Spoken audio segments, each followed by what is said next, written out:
For several centuries, the Western world saw continuous success and progress and became a nearly unstoppable force by the early 1900s. But what was it that made the West so successful, and what made the rest fall so far behind?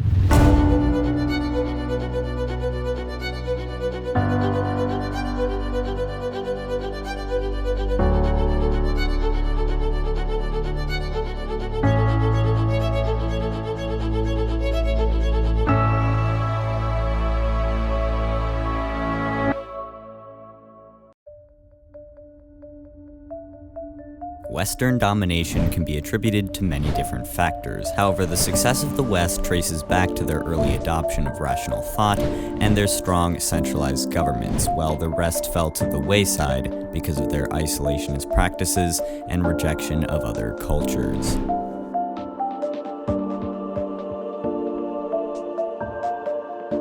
Since the beginning of the Enlightenment, the West was at the forefront of rational thinking. This began with the ideas of humanism, which had more focus on the individual rather than centralized religion.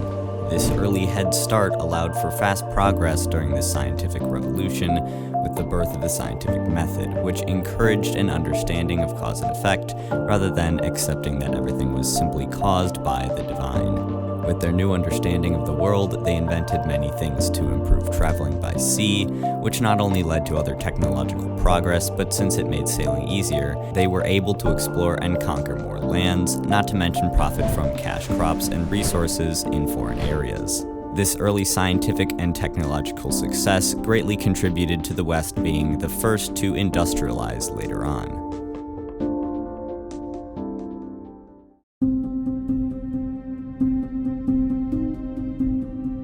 The presence of a centralized government allowed for more solid and direct control over an area, which helped in the West's rise to power. During the Middle Ages, Europe was largely decentralized. However, following the religious wars, centralized government was adopted by much of the Western world. This governmental change was based on the ideas of absolutism, meaning there was a single monarch who ruled with total and complete control, which allowed for larger areas to be controlled by a single power.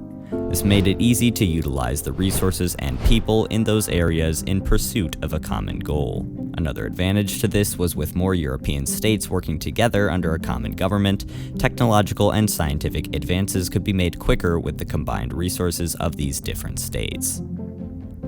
Since Catholicism was practiced in so much of the West, centralization was a quick and easy process.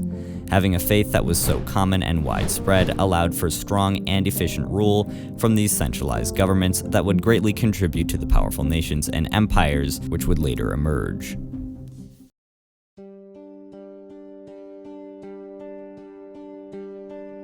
While the West actively rose to power, the same could not be said for the rest.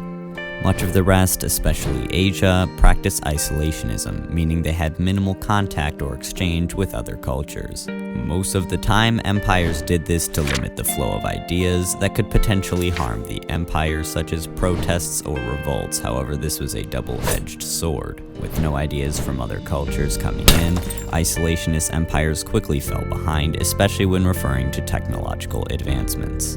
For example, during the gunpowder era, the isolationist practices of Japan, China, and the gunpowder empires led to their military technology being severely out of date and didn't compare to that of the West. In extreme cases, such as the Safavid Empire, the government claimed that foreigners were simply inferior and couldn't learn anything from them. Ironically, during this same time, the Safavid Empire relied on Europe for a supply of weapons and training, putting them in a very weak position because of this cultural rejection. These isolated empires didn't only suffer from militaristic inferiority. Being isolated from other cultures also stagnated scientific and philosophical developments, meaning that everything from trade to agriculture was inferior due to their lack of up-to-date knowledge. This also took its toll later on, making industrialization a much slower and more difficult process.